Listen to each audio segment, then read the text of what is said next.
mimpinya setelah bangun tidur? Kebanyakan lupa sih lah, tadi mimpi apa ya? Kecuali kalau mimpinya sangat baik, berkesan baik atau berkesan buruk. Bangun-bangun bisa gembira sekali, senang sekali.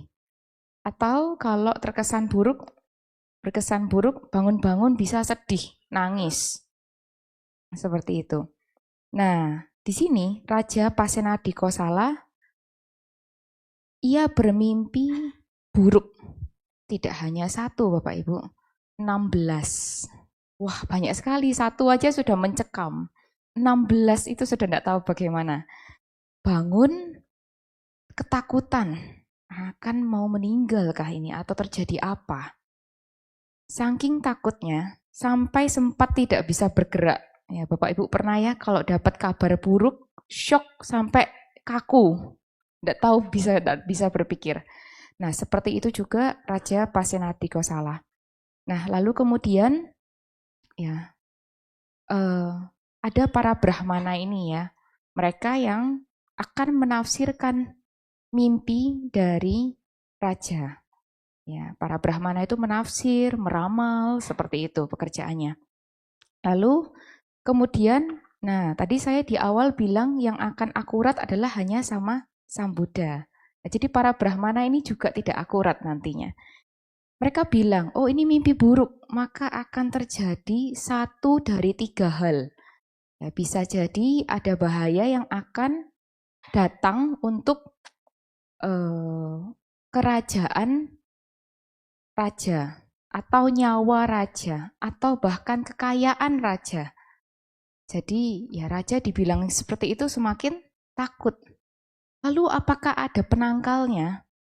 Nah kemudian para Brahmana ini menganjurkan raja untuk melakukan persembahan ya, makhluk hidup, upacara di perempatan jalan. Nah, jadi para Brahmana ini sibuk sekali untuk mempersiapkan upacara itu. Mondar mandir ke sana ke sini, apa yang kurang, datang lagi ke raja, ke tempat lagi upacaranya itu. Nah, lalu kemudian Ratu Malika, permaisuri dari Raja Pasenadi Kosala, melihat itu. Lalu bertanya kepada raja. Raja pun bilang kalau beliau habis mimpi buruk. Nah, Ratu Malika akhirnya memberikan solusi.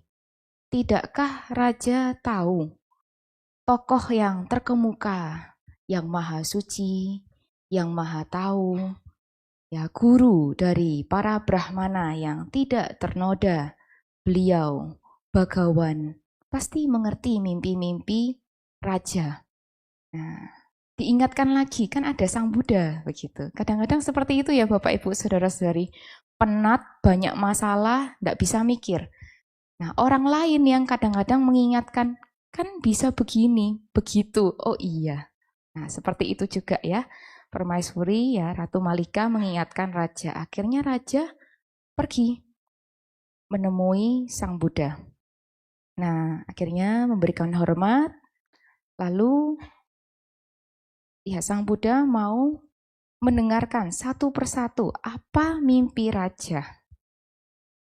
Nah, yang pertama, mimpi raja adalah ada 4 sapi jantan ya berwarna hitam dari 4 penjuru ya bergaya ya seperti mau menyeruduk, menggeram gitu. Sudah mau dekat, tiba-tiba apa yang terjadi? Tidak jadi. Penonton lihat loh, tidak jadi, menabrak satu sama lain. Mereka berbalik arah, pergi. Apa maksud dari mimpi ini Bapak Ibu? Ya, lalu Sang Buddha menafsirkan, di masa depan, nantinya ketika raja menjadi kikir, jahat, ya, tidak lagi sesuai dengan dhamma, tidak bermoral. Lalu warga-warganya juga menjadi tidak bermoral. Penurunan moralitas manusia, kebaikan itu menjadi sangat sedikit, kejahatan akan berkembang sangat pesat.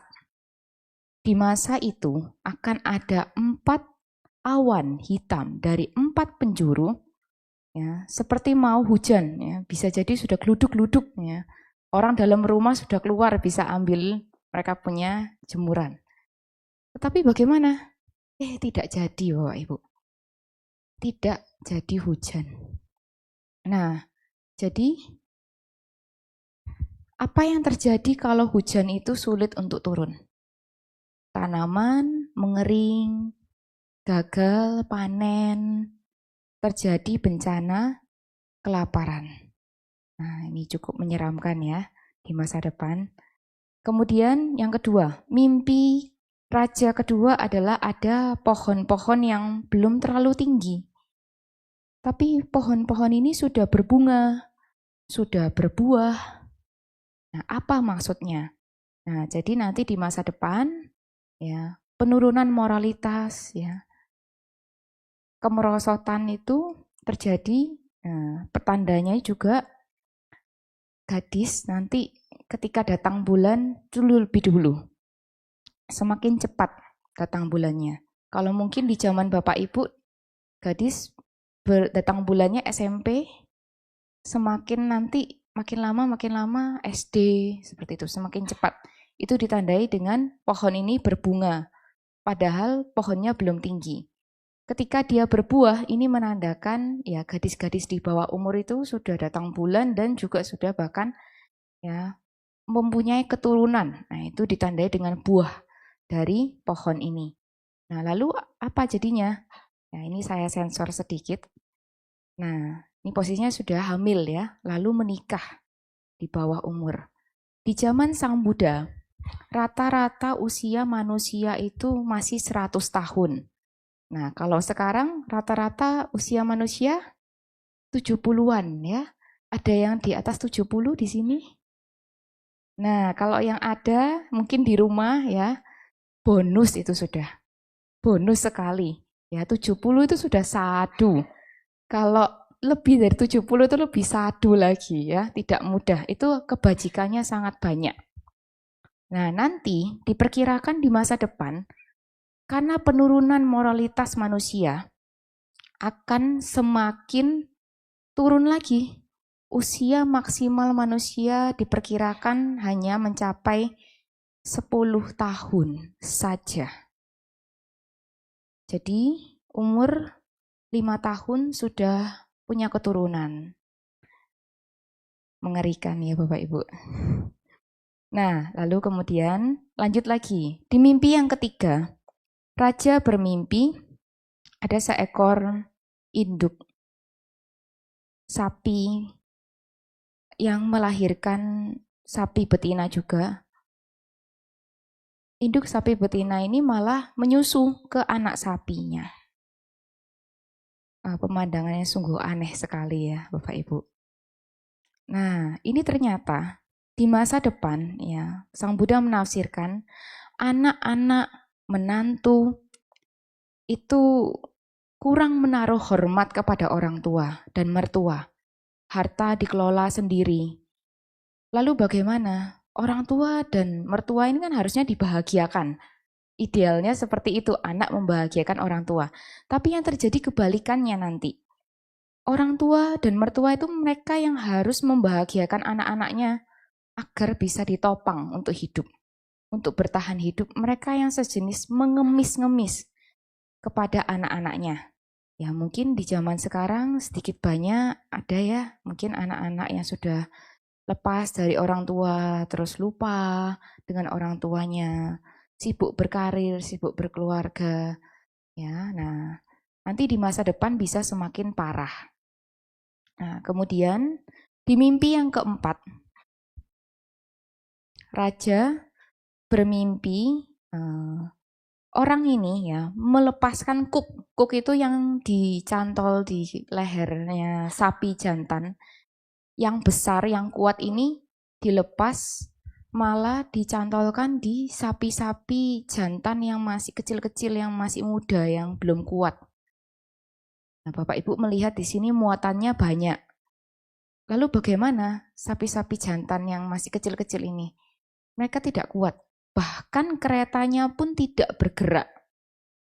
Nah, apa pertanda ini? Lalu Sang Buddha menafsirkan, Di masa depan, ketika raja sudah tidak bermoral, lalu raja itu nantinya ya orang-orang di bawahnya, di pengadilan itu orang-orang yang pintar, ya mereka-mereka yang tua, bijaksana, pengalaman, bisa menyelesaikan kasus-kasus itu justru malah tidak diberikan posisi-posisi yang baik. Nah, posisi-posisi yang baik itu justru diberikan kepada anak-anak muda yang belum pengalaman, tidak bisa menyelesaikan kasus-kasus berat di pengadilan. Ya. Nah, lalu bagaimana? Kalau mereka tidak bisa ya tugas tanggung jawabnya tidak bisa selesai juga. Nah, kemudian mereka-mereka yang tua dan bijaksana yang ahli dalam bidang hukum ini tahu, oh ini tidak bisa diselesaikan. Tapi ya mereka sudah pernah diabaikan. Nah, akhirnya mereka cuma melihat saja. Oh ya, biarkan saja anak-anak muda saja yang mengerjakan, yang menyelesaikan. Kan kami orang luar. Akhirnya ditinggal. Apa yang terjadi Bapak Ibu setelah itu? Kehancuran menyerang raja sendiri. Mengerikan sekali ya. Nah, kemudian di mimpi yang kelima, ada seekor kuda, kepalanya dua. Dua-duanya makan. Maksudnya apa ini? Nah, kemudian Sang Buddha menafsirkan di masa depan, ya, ketika raja sudah tidak bermoral, lalu merekrut hakim-hakim yang juga tidak bermoral, yang serakah. Nah, dari gambar ini sudah bisa tertebak ya, ia akan menjadi, ya, dia menerima sogokan dari kedua belah pihak, tidak hanya satu, dua-duanya ya. Kalau di gambar ini kanan kiri oke, terima juga dia. Ya, melakukan korupsi ganda. Sangat-sangat menyeramkan sekali. Nah, ya mungkin Bapak Ibu selama saya membabarkan dhamma ini boleh sambil merefleksi apakah sekarang sudah mulai terjadi. Nah, beberapa ada yang sudah, mungkin ada yang mungkin masih nanti lagi sila. Nah, ini nanti makin ke depan makin serem ya, makin banyak yang lebih parah lagi. Kemudian di mimpi yang keenam, raja bermimpi ada mangkuk emas bernilai 100.000 keping uang. Ya, Bapak Ibu kalau beli mangkuk saja 100.000 mahal tidak? Mahal ya sudahan ya. Nah ini di zaman dulu Bapak Ibu. Berarti kalau dikonversikan sekarang sudah tidak 100.000 lagi, sudah tidak tahu berapa harganya. Barang yang begitu berharga diisi dengan ada rubah tua yang ya membuang air seninya di mangkuk tersebut. Jadi di dalam sesuatu, jadi mangkuk yang berharga itu diisi dengan sesuatu yang tidak berharga. Apa maksudnya ini sila? Kemudian Sang Buddha menafsirkan, ya karena di masa depan nanti orang-orang yang memiliki kedudukan, ya raja memberikan posisi-posisi yang baik itu kepada orang-orang yang tidak bermoral. Ya, jadi orang-orang kaum bangsawan itu yang terpelajar, bijaksana, bermoral itu diturunkan, malah justru orang-orang yang tidak bermoral itu naik. Nah, mereka demi bertahan hidup, mau tidak mau, menikahkan anaknya kepada keluarga yang, kepada menantu-menantu yang dari keluarga tidak bermoral. Demi bertahan hidup. Wah, serem sekali. Seperti itu. Kemudian di mimpi yang ketujuh, nah di sini ada seorang pria. Nah dia sedang menganyam, ya. Tapi dia tidak tahu kalau hasil anyamannya ini di bawah ada rubah yang memakan anyamannya.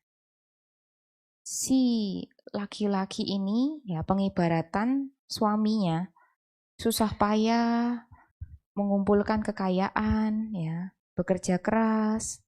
Nah, lalu rubah betina ini apa?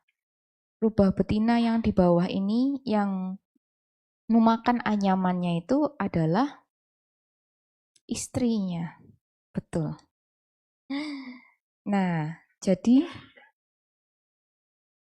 istrinya ini di masa depan, ya, wanita, istri, mereka itu suka untuk keluyuran keluar, minum minuman keras, berselingkuh.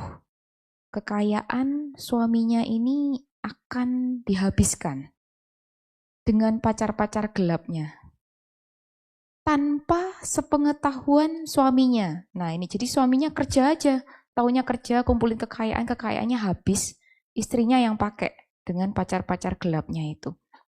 Mereka pun juga pasti ya, namanya selingkuh sembunyi-sembunyi ya Bapak Ibu. Nah, seperti itu. Jadi hasil kekayaan apapun yang ia lakukan ini, kumpulkan juga habis juga bagaimanapun juga. Nah, di zaman Sang Buddha, kalau Bapak Ibu pernah mendengar Wisaka, nah di zaman Sang Buddha itu wanita dari keluarga baik-baik, terhormat, mereka harus menjaga kualitas mereka sendiri, supaya mereka menjadi pantas dan layak untuk dinikahkan ke keluarga yang terhormat juga, yang baik juga. Jadi ketika Wisaka dengan dayang-dayangnya, ya, pengikut-pengikut wanitanya sedang kehujanan, ya, pengikut-pengikut wanitanya itu lari, pontang-panting, cari tempat berteduh karena sedang hujan. Tapi apa yang dilakukan dengan Wisaka itu berbeda. Ya, ia menjaga etikanya, tetap jalan santai, anggun begitu. Nah, saat itu ada keluarga ya dari Migara. Migara ini mau cari menantu perempuan untuk anaknya Punawadana. Dari keluarga baik-baik, terhormat, pastinya mau cari menantu yang baik-baik juga, yang terhormat juga. Nah, diutuslah. Nah, utusan-utusan inilah yang melihat Wisaka. Sudah hujan tapi kok dia tetap jalan. Nah, kemudian ditanya. Kemudian Wisaka menjawab, ya karena saya harus menjaga etika ya seorang wanita. Saya dari keluarga baik-baik. Seperti itu. Bahkan lari saja tidak lari. Apalagi moralitasnya juga dijaga. Nah, nanti di masa depan tidak lagi seperti itu. Nah, jadi cukup serem juga ini. Nah, pelan-pelan ya. Nanti Bapak Ibu mungkin berpikir, kenapa Sila ini hari ini kok ceritanya agak serem ya? Ya, di mimpi yang ke-8, Raja bermimpi ada sebuah kendi besar. Di tengah ini sudah berisi air. Ya, air ini ya dibawa dari orang-orang ini penduduk-penduduk ini warga-warga dari 8 penjuru. Datang, air yang diisi cuma di kendi yang besar aja. Sedangkan kelilingnya ini ada kendi-kendi kecil. Tidak diisi. Ya, mereka bahkan tidak melihatnya. Sedangkan kendi besar ini sudah airnya sampai keluar-keluar. Apa maksudnya ini, Sila? Ya, nanti di masa depan, ketika nutrisi tanah sudah menurun, maka apa yang akan terjadi Bapak Ibu? Hasil panen pun menurun. Ya, lalu raja menjadi lemah, ya miskin, lalu mulai jadi serakah. Kalau di zaman Sang Buddha rajanya kaya-kaya, berdana kepada Sang Buddha makin kaya, makin jaya. Nah, di masa depan kebalikannya. Nah, lalu bagaimana memerintahkan warga-warganya untuk bekerja, bercocok tanam. Pekerjaan yang mereka lakukan pun harus ditinggalkan untuk bercocok tanam. Ya, lalu juga membuat gula, mengelola kebun bunga, kebun buah juga. Hasil panennya harus dibawa untuk mengisi tempat penyimpanan makanan di istana kerajaan saja. Nah, mereka bekerja, tapi lumbung padi mereka, tempat penyimpanan makanan mereka di rumah itu kosong. Seperti kendi-kendi kecil tadi. Jadi cuma bawa air ya, ini hasil-hasil panen ya. Cuma untuk di istana saja. Ini raja begitu tidak punya belas kasihan lagi. Nah, kemudian di mimpi yang ke-9, raja bermimpi ada sebuah danau ya. Kalau makin ke tengah berarti danaunya makin dalam. Nah, tapi yang di tengah ini yang kotor, berlumpur. Di tepiannya itu yang jernih. Ada makhluk-makhluk hewan-hewan berkaki 2, 4. Mereka minum air-air dari yang tepiannya. Pertanda apakah ini Bapak Ibu? Jadi nantinya ketika raja itu ya mulai sudah tidak bermoral. Tidak bermoral ini nantinya akan bertindak sesuka hati, tidak punya belas kasihan ya, kepada rakyatnya. Mereka ini tindakannya seperti apa sih lah? Misalkan ya canda gati, bertindak sesuai hasratnya kepada orang-orang yang disukai saja, kasih sektor-sektor bisnis yang menguntungkan.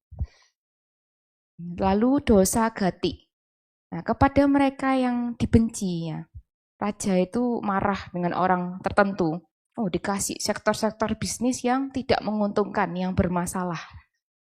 Lalu bahaya gati, kepada raja yang lebih besar, lebih berkuasa. Tapi raja ini tidak bermoral juga. Maka tunduk aja. Ya, takut, bahkan menyupport, mendukung. Lalu moha gati, yaitu raja itu tidak lagi bisa membedakan ya bagaimana cara memberi. Ya, harusnya memberi kepada orang yang tidak baik, malah jadi ke orang yang baik. Apa yang seharusnya diberikan kepada orang yang baik, diberikan kepada orang yang jahat. Tidak lagi bisa membedakan mana yang berharga, tidak berharga, yang pantas, tidak pantas, karena ketidaktahuannya, mohanya. Nah, ketika itu juga, raja itu juga serakah. Jadi, raja menginginkan ya mematok pajak sangat tinggi kepada warga-warganya. Lalu apa yang terjadi kalau warganya tidak bisa bayar pajak, Bapak Ibu? Barang-barangnya mulai disita. Nah, itu sangat mencekik warga, seperti cambukan untuk warga. Nah, lalu kemudian, nah itu terjadi di desa atau kota, itu bagian tengah dari danau ini. Nah, akhirnya warga itu pergi ke pinggiran. Nah, pergilah ke pinggiran. Nah, seperti hewan-hewan ini ya, di pinggiran. Nah, di perbatasan-perbatasan. Mereka menghindari pajak.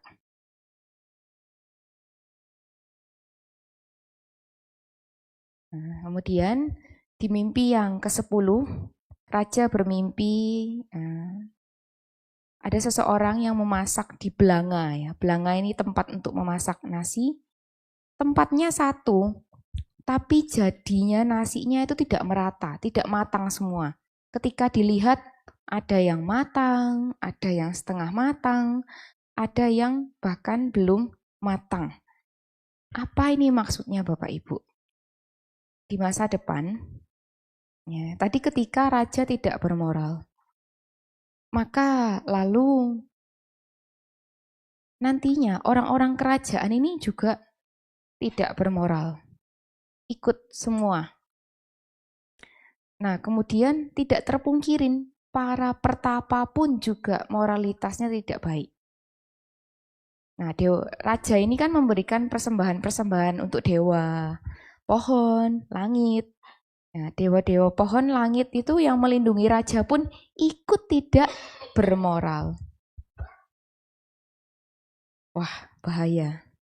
Lalu nanti ada angin kencang. yang akan datang ya, meniup di tempat raja-raja yang tidak bermoral itu. Terus tempat tinggal dewa langit itu juga tertiup oleh angin. Wah, dewa langitnya marah. Tidak turun hujan secara merata.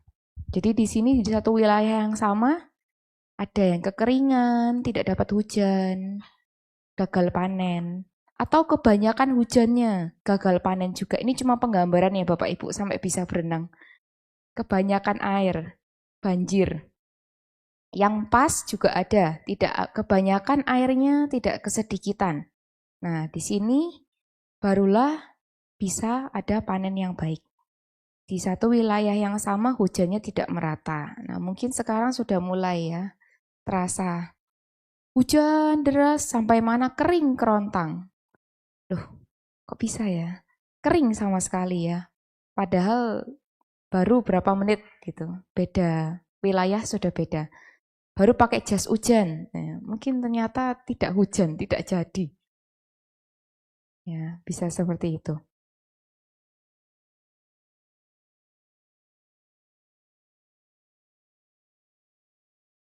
Nah, jadi seseorang yang memiliki power, kekuasaan, itu perlu punya moralitas. Karena itu akan berpengaruh pada orang bawahnya juga. Kalau pemimpinnya saja sudah bermasalah, nanti bawah-bawahnya juga ikut bermasalah semua. Sampai ke warga-warganya juga terpengaruh. Nah, kemudian raja di mimpi yang ke-11 bermimpi ya. Di sebelah kiri ini adalah orang yang membawa inti kayu cendana. Jadi inti kayu cendana itu keras, wangi sekali, bernilai mahal. Tukar dengan orang yang di sebelah kanan ini. Ia membawa susu mentega masam, susu yang sudah rusak. Jadi barang yang begitu berharga itu ditukar dengan barang yang tidak berharga. Nah, apa ini maksudnya? Ya, di masa depan, ya, Sang Buddha bilang ketika ajaranku hilang, ya lenyap, ya damai ini kan diperkirakan akan berlangsung selama 5.000 tahun. Nah, sekarang sudah memasuki 2570 tahun Buddhis era ya. Jadi terhitung dari tahun Buddha berparinibbana. Ini sudah di pertengahan. Nantinya ya, ketika sudah hilang akan ada biku-biku yang mereka berceramah membawanya ajaran Buddha, tetapi tidak dengan niat yang murni. Jadi ia membabarkan dhamma itu dengan niat untuk memperoleh makanan yang enak, jubah yang bagus, yang mahal. Bahkan sampai mereka itu berceramah di sudut-sudut jalan. Ya, di pintu-pintu istana raja demi mendapatkan uang. Ya. Jadi ajaran Buddha yang begitu berharga itu ya, ditukar dengan biku yang niatnya nggak baik. Ajarannya pun juga tidaklah tinggi. Yang diajarkan itu dhamanya cuma hanya untuk menyenangkan umat awam, yang membahagiakan yang umat awam mau dengar saja. Tidak membawa kenibana. Nah, ini sungguh menyeramkan. Biku seperti ini disebut alaji biku. Ya, jadi alaji biku ini nanti juga suka melanggar sila. Peraturan-peraturan yang sudah ditetapkan oleh Buddha itu dilanggar. Sudah melanggar ya, menyembunyikan pelanggaran yang sudah dilanggar. Kalau ada raja yang tidak baik pun juga dia dukung. Ya, jadi moralitasnya sudah kacau sekali. Kemudian di mimpi yang ke-12, raja melihat bahwa ada labu kuning kosong. Ya, harusnya tidak tenggelam ya Bapak Ibu, kan kosong tengahnya, tapi malah tenggelam ke air. Jadi nanti orang-orang ya yang tidak bermoral itu raja dukung. Ya. Lebih didengarkan perkataan orang-orang yang tidak bermoral itu. Begitupun juga biku. Biku-biku yang tidak bermoral itu kata-katanya lebih dipertimbangkan daripada biku-biku yang baik bermoral. Nah, mungkin kalau Bapak Ibu merasakan sekarang di sosial media banyak ya konten-konten yang kurang bermanfaat, tapi orang suka. Yang suka banyak. Ya. Mungkin bisa jadi dia itu membuat konten yang lucu, tapi kata-katanya tuh kasar. Tapi orang suka. Viral. Betul tidak? Dibandingkan dengan konten-konten bermanfaat, yang bermutu. Mungkin yang lihat tidak sebanyak itu. Nah, sudah mulai pelan-pelan. Nah, jadi Bapak Ibu pun ketika melihat sosial media, perlu menyaring, perlu untuk memfilter. Sudahkah ini sesuai dengan Dhamma? Ya ini relate dengan saya Sila, berhubungan dengan saya. Betul juga dia bilang apa, tapi kata-katanya tidak baik, tidak pantas. Nah itu Bapak Ibu perlu filter sendiri, baik-baik. Karena kalau tidak, lambat laun mengkonsumsi konten-konten tidak bermutu itu masuk loh ke alam bawah sadar. Bapak Ibu sendiri, saudara-saudari. Seperti itu. Berhubungan dengan mimpi yang ke-13. Nah, ini yang di masa depan yang orang-orang tidak bermoral lebih didengarkan. Berkaitan dengan mimpi yang ke-13, sebaliknya justru perkataan-perkataan orang yang bermoral, yang baik, kaum-kaum bangsawan, terpelajar, bijaksana itu tidak didengarkan di pengadilan. Biku-biku baik, yang mulia, yang menjalankan moralitas juga tidak lagi didengarkan. Ya kalau sudah tidak lagi didengarkan bagaimana? Biku-biku yang baik itu yang bermoral, yang masih mengajarkan Tripitaka ya sudahlah. Memilih untuk menyepi. Latihan ke dalam diri saja. Karena sudah tidak lagi didengarkan. Nah jadi Bapak Ibu masih beruntung.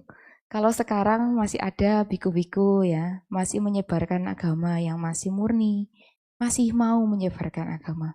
Nanti di masa depan, ya karena sudah tidak didengarkan lagi, mereka tidak mau lagi membabarkan dhamma. Buat apa tidak didengarkan? Ya. Kemudian di mimpi yang ke-14, nah ini ya, orang-orang yang baik tidak lagi didengarkan. Mimpi ke-14, ada kata-kata kecil. Ia memburu ular, mencincang ular-ular itu dan memangsanya.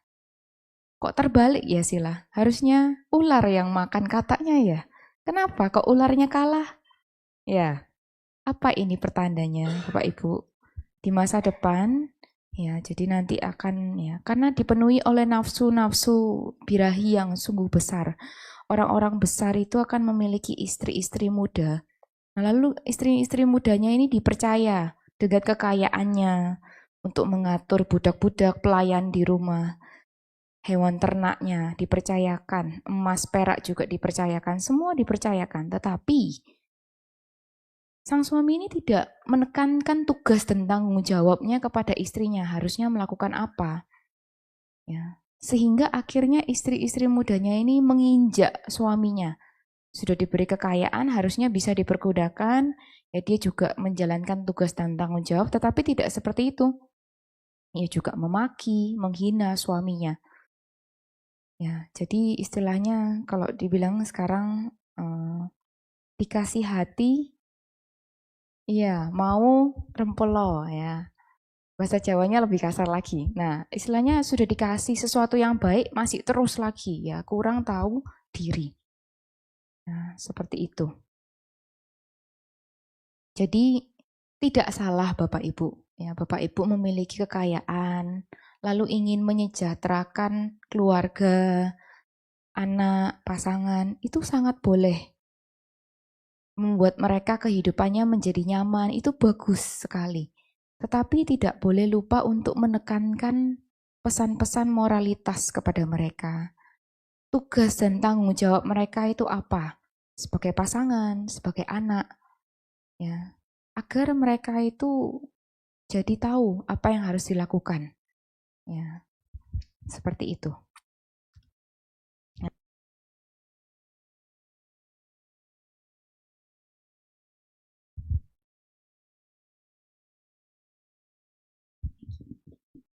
Nah, tes, ya, baik. Kemudian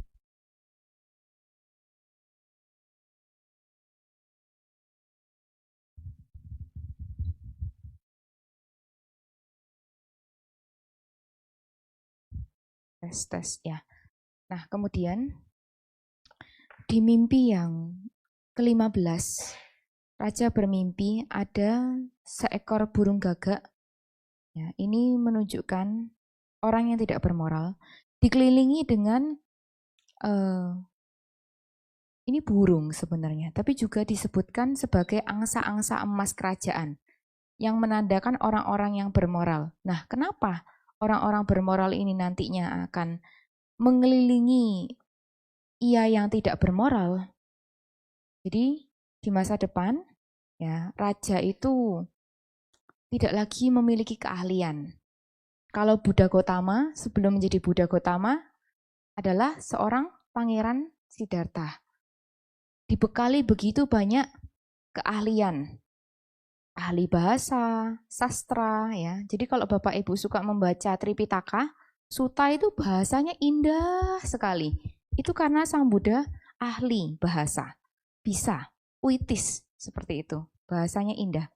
Kemudian selain itu, beliau juga punya kemampuan kemiliteran. Ya, bisa tinju, gulat, memanah, berkuda. Ya, kalaupun terjun ke medan perang pun beliau bisa. Sudah ada dibekali keahlian-keahlian. Siap ya menjadi raja itu tidak hanya karena keturunan, tapi juga harus ada keahlian-keahlian seperti itu. Tapi di masa depan, nanti raja sudah tidak lagi memiliki keahlian tersebut.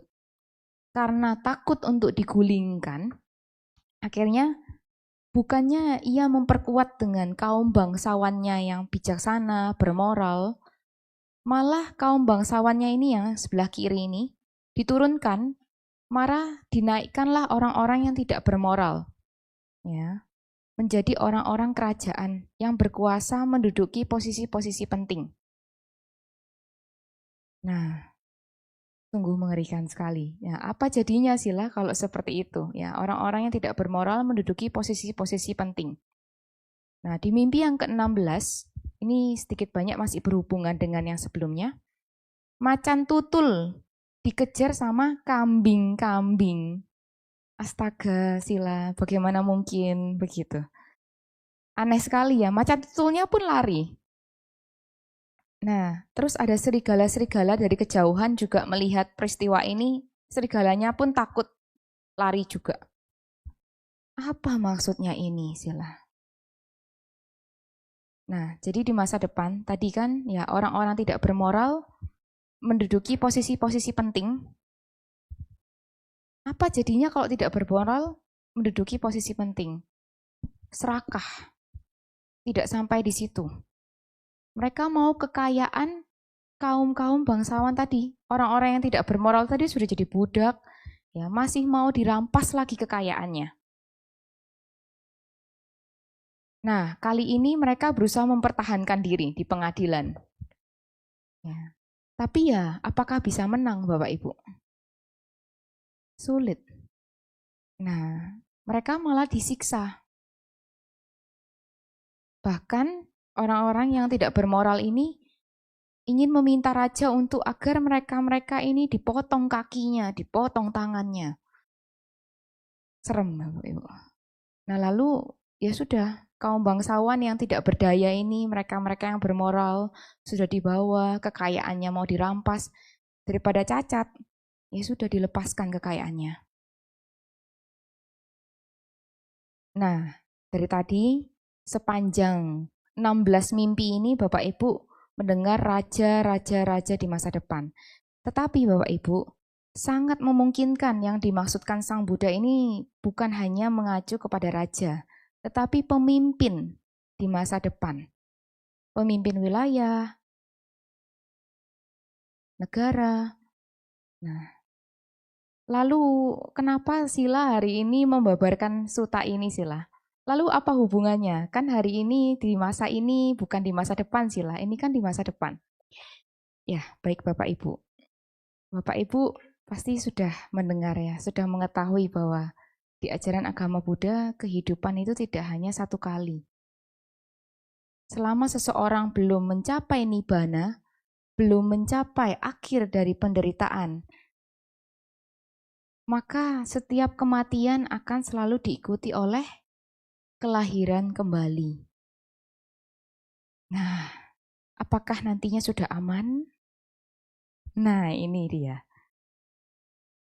Ya, saya bukan bermaksud untuk menakut-nakuti dengan menceritakan ini ya, tetapi adalah karena tiga aman itu, karena kita masih terus akan terlahir. Maka bersemangatlah untuk terus melakukan kebajikan. Ya, terus melakukan dana, menjaga 5 sila ini saja minimal yang biasa Bapak Ibu baca di Parita. Kalau mau 8 sila lebih baik lagi sesekali. Bermeditasi. Ya, menjaga sila itu juga bisa mengamankan Bapak Ibu untuk tidak terlahir di alam bawah.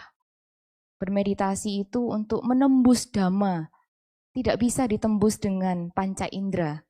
Dhamma yang begitu tinggi itu perlu Bapak Ibu tembus dengan meditasi, karena nembusnya itu pakai batin Bapak Ibu.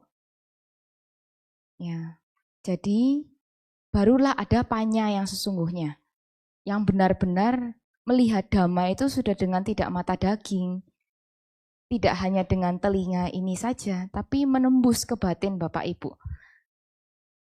Ya, jadi bersemangatlah untuk terus melakukan kebajikan-kebajikan yang tidak hanya mengarah untuk kebahagiaan duniawi saja, tetapi usahakanlah kebajikan ini mengarah juga ke spiritual, ke tingkat-tingkat kesucian. Bapak Ibu tidak perlu khawatir kalau Bapak Ibu mengarahkan diri ke nibbana, kebahagiaan duniawi itu pasti dapat. Tapi kalau cuma mengarahkan batin untuk ke kebahagiaan duniawi saja, yang spiritual, yang damai itu Bapak Ibu belum tentu dapat. Ya, jadi kalau Bapak Ibu mengarahkan, oh saya mau nanti kebajikan saya untuk ke nibbana, mencapai tingkat kesucian, tidak perlu takut setelah kelahiran ini. Bisa lagi terlahir di alam manusia, alam dewa, kalau yang punya konsentrasi cukup tinggi, bisa terlahir di alam Brahma. Ya, jadi kehidupan ke arah nibbana itu semakin ke atas. Ya, karena itulah akhir dari penderitaan. Kebahagiaan tertinggi itulah nibbana. Ya, jadi harapannya Bapak Ibu, ketika masa ini datang di masa depan. Nah, karena kekuatan kebajikan yang Bapak Ibu terus upayakan sekarang, semoga Bapak Ibu saat itu sedang terlahir di surga, sedang terlahir di alam Brahma ya. Harapannya tidak terlahir di masa-masa menyeramkan ini karena tidak menguntungkan. Banyak karma buruk yang akan terus harus terkondisi berbuah di masa-masa menyeramkan ini. Ya, jadi demikian sharing dhamma yang dapat saya berikan. Semoga